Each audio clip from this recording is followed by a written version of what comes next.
The reason you are miserable has nothing to do with anything else anybody else told you. There's nothing that is going on out there externally. There's nothing that is going on in your bank account, at your job, or even in your relationship that is truly making you miserable. The one thing that is keeping you in a state of misery is the fact that you are unable to self-validate. That's right. Your inability to self-validate, to validate yourself from within, is causing you to continuously seek that sense of validation from the external world. And so what happens as a byproduct is you live a life based off of what everybody else demands of you. And so you are unable to create boundaries. You're afraid to create boundaries. You're afraid of the conflict that may ensue if you do create boundaries. And so instead you cower down and people walk all over you like a doormat.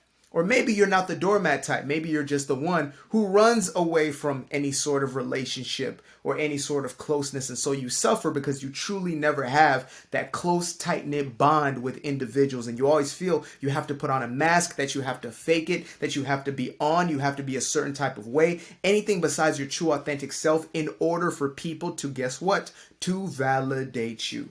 Now, the reason I created this video or recorded this message is because I understand at this point in time, after working with multitudes of clients and customers and individuals in different spaces and walks of life, etc., I realize that whether I work with somebody short term or work with somebody long term, that the one thing that continued to pop up time and time again was the simple fact that those around me who were struggling most, and when I was struggling most, it came from the root cause of a feeling of inadequacy, not being enough. And so as a solution to that, I was seeking to find that enoughness in what I did for other people. And again, this is something I found for a majority of people walking this planet, or at least the ones who have been attracted into my life as coaching clients, right? I have noticed that there is a trend of I find my value as a human being through doing for other people. And when I am not in that state, I feel worthless. And so we'll get into relationships and become the fixer, right?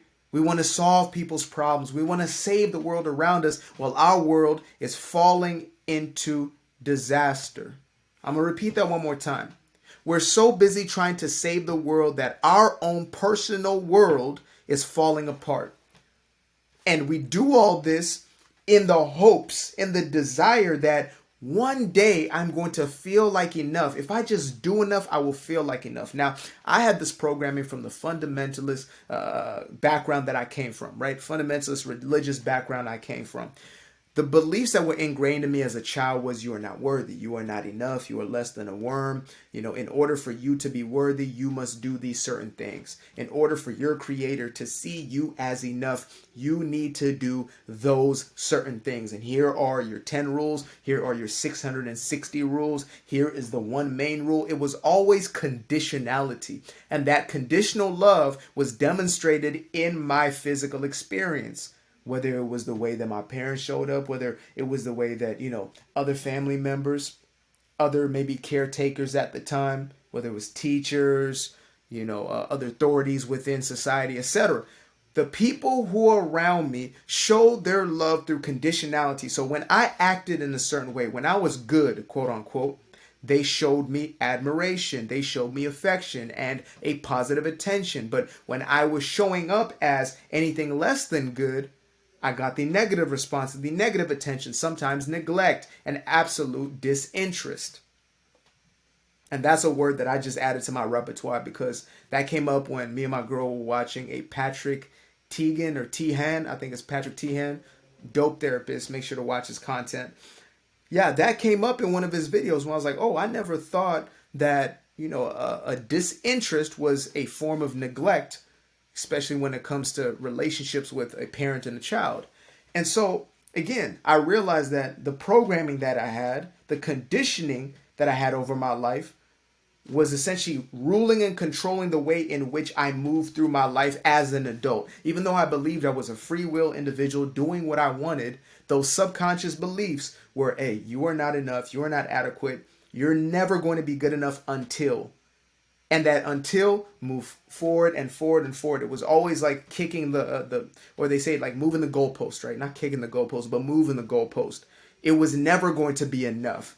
But I felt like as long as I do just a little bit more for people, if I just pour a little more from my cup, even if my cup was completely drained, maybe I can run to the next source and fill my cup up just so I can fill the other person's cup up when the other person had a hole in their cup.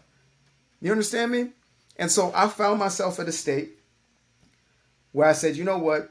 If I'm going to live a life, a real life, if I'm going to live, because I don't even think that's living. To be honest with you, I think many of us are alive, but most of us are not living. But I said to myself, if I'm going to truly live, I cannot do it based off of the opinions of other people. If I'm going to truly live as opposed to exist, I must make the decision within myself to choose myself. And at first it seemed so selfish. It seemed so self-centered. That the story I was telling myself was, how could you even think that way? You know, what's going to happen to all these people that you're no longer going to save? But then I realized that the stories I was telling myself about taking care of myself, being selfish, was nothing more than that very same program of you are not enough until, you are not good until.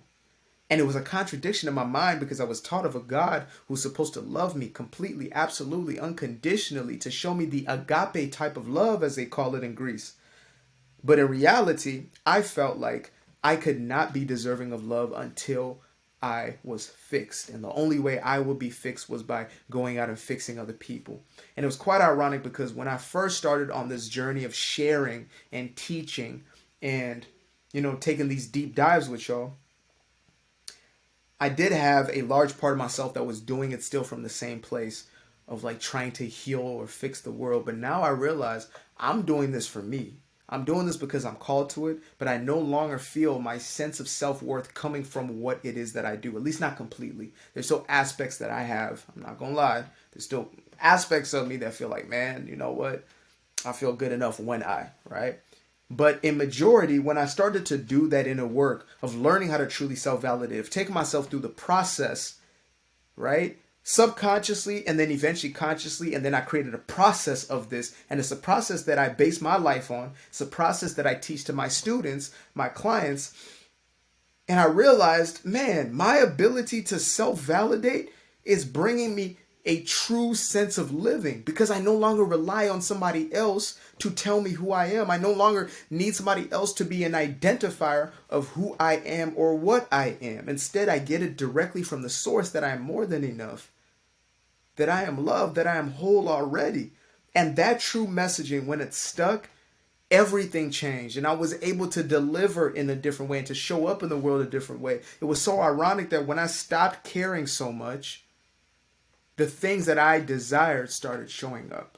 The things that I wanted, even from other people and the relationships around me, started showing up in a very, very different way. I could only start to attract those things that I wanted from this life, whether it's from relationships, whether it was from career, etc. I could only get those things once I was being authentic with myself, once I was able to recognize who I was from within as opposed to seeking that without. And I know that many of us, people pleasers and codependents and empaths are in a state where we believe that our power is in the hands of everybody else. But I promise you that you have the power. You have it. It's just a recognition of how do I get that back? And so I have created, built out an entire course that is going to be available very soon.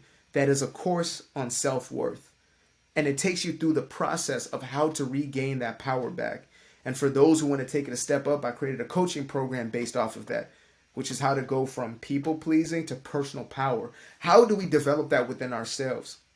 And so this is really just a message, a call to action right now, right? To say if that is you, and once that product is ready, once that service is ready, I'm going to make sure to link it below. But for right now, at this very moment in time, what matters more than anything is for your conscious recognition that the fact that you are going out there to find your own sense of quote unquote validation is the reason why you're suffering right now. There's no secondary source of your suffering besides you are looking for your worth on the external. You're looking for your answer out there when all is within. And there is a process, a step-by-step, seamless. I only say seamless because it is a simple process.